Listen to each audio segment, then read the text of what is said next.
இந்த பதிவில் என்ன பார்க்க போகிறோம்னா, ஒரு அம்மன் இருக்கிறாங்க. அவங்க 17 அடி நீளத்தில் படுத்த கோலத்தில் காட்சி தராங்க. அந்த அம்மனுக்கு மயான அம்மன் என்ற பெயர் இருக்கிறது. அதே போல் அந்த அம்மன் 17 அடி நீளத்தில் நெற்றியில் பெரிய பொட்டுடன் ₹1 நாணயத்துடன் படுத்து கிடக்கும். அந்த அம்மன் எந்த அம்மன் என்று தெரியுமா?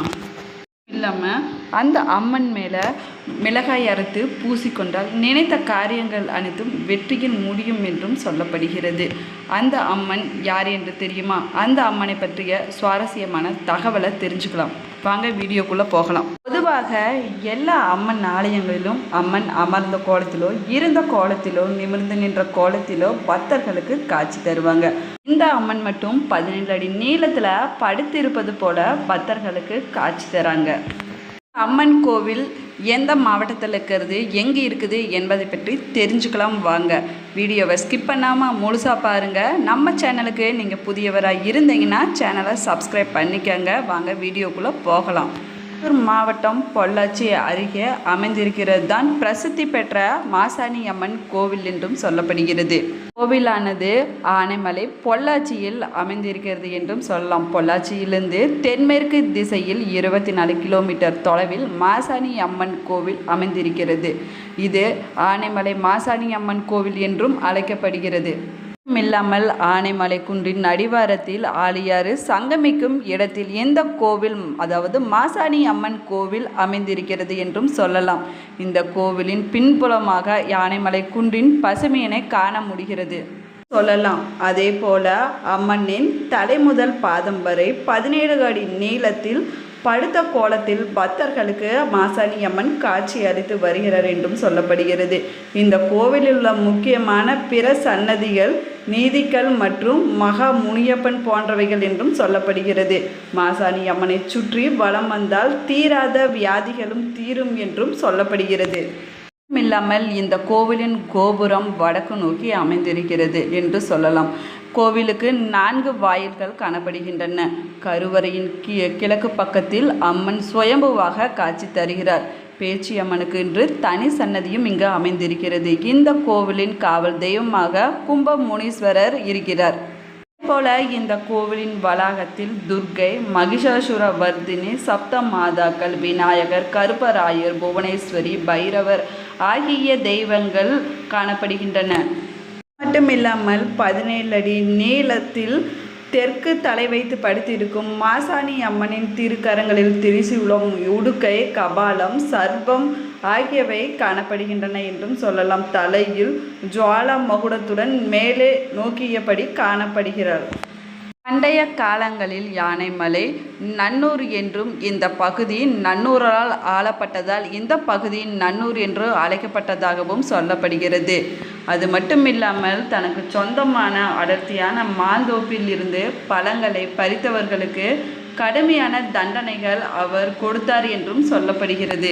நன்னூரின் படைத்தளபதியாக இருந்தவர்தான் கோசர். இந்த கோசருக்கு சயனி என்ற ஒரு பெண் இருந்ததாகவும் சொல்லப்படுகிறது. இந்த சயனி மிகுந்த அழகுடையவளாகவும் இருந்தாள். எனவே தனது மகளுக்கு வீரமான ஒருவரை திருமணம் செய்து வைக்க கோசர் சொன்னதாகவும் சொல்லப்படுகிறது. மகளுக்கு திருமணம் செய்ய திட்டமிட்ட கோசர் அனைத்து ராஜ்யங்களில் இருக்கக்கூடிய அரசர்களை பெண் பார்க்க அழைப்பு விடுத்தார் என்றும் சொல்லப்படுகிறது. ராஜ்யங்களிலிருந்தும் வந்தவர்களில் ஒருவர்தான் மகிழன். மகிழனை தனது மகளுக்கு திருமணம் செய்து வைக்க முடிவெடுத்தார் கோசர். அதே போல மகிழனுக்கும் சயனிக்கும் திருமணம் செய்து வைத்தார் கோசர். சயனி மற்றும் மகிழனுடைய வாழ்க்கை திருமணத்திற்கு பிறகு மகிழ்ச்சியாக இருந்தது. திருமணம் முடிந்த முதல் மாதத்திலேயே சயனி கர்ப்பமாக இருந்தார். கோசர் தனது மகளின் வளைகாப்பு வைபவத்தை வெகு விமர்சையாக நடத்த விரும்பினார். ஆனால் மகிழனுக்கு தனது மனைவியை பிரிய மனமில்லை. சயனிக்கும் தனது கணவரை பிரிய மனமில்லாமல் அறிந்து கொண்ட கோசர் குழந்தை பிறந்த சில மாதங்களிலேயே சயனியை திரும்பி தனது ராஜ்யத்துக்கு அனுப்பி வைப்பேன் என்று வாக்களித்தார் மகிழனுக்கு. சயனிக்கு சிறிய வயதிலிருந்தே மாம்பழம் என்றால் தீராத ஆசை. எனவே கோசர் விதவிதமான மாம்பழங்களை வாங்கி கொடுப்பார் சயனிக்கு. ஒரு நாள் சயனியின் தோழிகள் சயனியை சந்திக்க அவளது வீட்டிற்கு வந்தபோது தோழிகளை பார்த்த சைனிக்கு சிறு வயதில் சிறிய பெண்ணாக இருந்த பொழுது ஏரியில் குளித்த ஞாபகம் வந்தது. எனவே தோழிகளிடம் ஏரியில் குளிக்க வேண்டும் ஆசையாக இருக்கிறது என்று கூறினார். தோழிகளோ, நீ எப்படி குளிக்க முடியும், நீ கர்ப்பமாக இருக்கிறாய், ஏரியில் எப்படி குளிக்க முடியும் என்று சயனியிடம் கேட்டனர். சயனி தனது தந்தையான கோசரிடம் போய் அதை சொன்னாள். நானும் ஏரியில் குளிக்க வேண்டும், எனக்கும் ஆசையாக இருக்கிறது என்று கோசரிடம் கூறினாள். கோசர் கீழே இறங்காமல் படித்துறையில் நின்று குளித்துவிட்டு வருமாறு கூறினார்.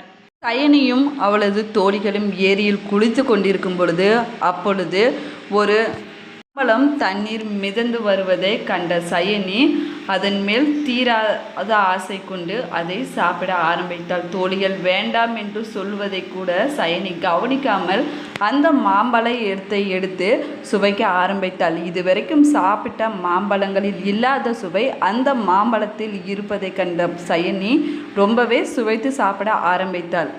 சயனி அதை சாப்பிட்டு கொண்டிருக்கும்போது நன்னூர் ராஜா தோட்டத்து மாம்பழம் என அந்த காவலாளிகள் சயனியை சுற்றி வளைத்து கொண்டு ராஜாவிடம் கொண்டு போய் நிறுத்தினார்கள். சயனியை காவலாளிகள் ராஜாவின் முன் கொண்டு போய் நிறுத்தினார்கள். ராஜா உடனே சயனியை விசாரிக்காமல் மரண தண்டனையை கொடுத்தார் என்றும் சொல்லப்படுகிறது. குளிக்க போன சயனி வராததால் அவரது கணவனான மகிழன் தனது மனைவியை தேடி அலைந்து கொண்டிருந்த போது இந்த செய்தியை கேள்விப்பட்டு மன்னரிடம் வந்து தனது மனைவியை விடுவிக்குமாறு கேட்டார். அப்பொழுது மன்னர் அதை ஏற்றுக்கொள்ளவில்லை. அதற்கு பதிலாக மகிழன் தனது மனைவிக்கு பதிலாக எடைக்கு எடை தங்கமும் பல ஆணைகளும் பரிசாக தருவதாக மன்னரிடம் கூறினார். அதை மன்னர் ஏற்றுக்கொள்ளாமல் சயனிக்கு மரண தண்டனையை நிறைவேற்றும்படி கூறினார். பிறகு நன்னூர் ராஜாவுடன் போர் புரிந்து மகிழன் ராஜாவை கொன்றுவிட்டு தானும் உயிர் துறந்ததாகவும் சொல்லப்படுகிறது. கேள்விப்பட்ட கோசர் ஒரு ஈட்டியை தனது மார்பில் குத்தி கொண்டு இறந்து விட்டார் என்றும் சொல்லப்படுகிறது. இது நடந்து சில காலம் ஊரில் மழை பெய்யாமலே இருந்தது. அதனால் மக்கள் அனைவரும் அவதிப்பட்டதாகவும் குடிநீருக்கு ரொம்பவே கஷ்டப்பட்டதாகவும் சொல்லப்படுகிறது. காரணம், கர்ப்பிணியான பெண்ணுக்கு மரண தண்டனை தந்ததால் தான் ஊரில் மழை பெய்யாமல் இருந்ததை அறிந்து கொண்ட மக்கள் அந்த பெண்ணிற்கு, அதாவது சயனிக்கு மண்ணில் சிலை எடுத்து வைத்து பெண் தெய்வமாக வழிபட ஆரம்பித்ததாகவும் சொல்லப்படுகிறது. அதே போல வழிபட்ட ஆரம்பித்த உடனே மழை பெய்து ஊரில் செல்வாக்கும் உயர்ந்ததாகவும் சொல்லப்படுகிறது. வணங்கப்பட்ட தெய்வமே பின்னாளில் மாசாணி அம்மன் என்று அழைக்கப்பட்டதாகவும் சொல்லப்படுகிறது. இந்த ஆலயத்தில் வந்து குழந்தை இல்லாதவர்கள் வேண்டிக் கொண்டால் குழந்தை பாக்கியம் கிடைக்கும் என்றும் சொல்லப்படுகிறது. போல மிளகாய் அரைத்து அம்மன் மீது பூசி வேண்டிக் கொண்டால் நினைத்த காரியங்கள் அனைத்தும் வெற்றியில் முடியும் என்றும் சொல்லப்படுகிறது. இந்த கோவிலின் மிக சிறப்பு பெற்ற விழாவாக பூக்குண்டம் இறங்குதல் விழா எனப்படும் தீ மிதித்தல் விழா மிக விமர்சையாக கொண்டாடப்பட்டு வருகிறது என்றும் சொல்லப்படுகிறது. இந்த திருவிழாவில் அதிக எண்ணிக்கையிலான பக்தர்கள் இந்த விழாவில் கலந்து கொண்டு பூக்குண்டம் இறங்குவார்கள் என்றும் சொல்லப்படுகிறது. மட்டுமில்லாமல் பல்வேறு அவதாரங்களில் ஈஸ்வரி அவதாரம் எடுத்து பல அம்மனாக அற்புதங்களை தந்திருக்கிறார் மாசாணி அம்மன் என்றும் சொல்லப்படுகிறது. இவர் உக்கிர தெய்வமாகவும் சொல்லப்படுகிறார்.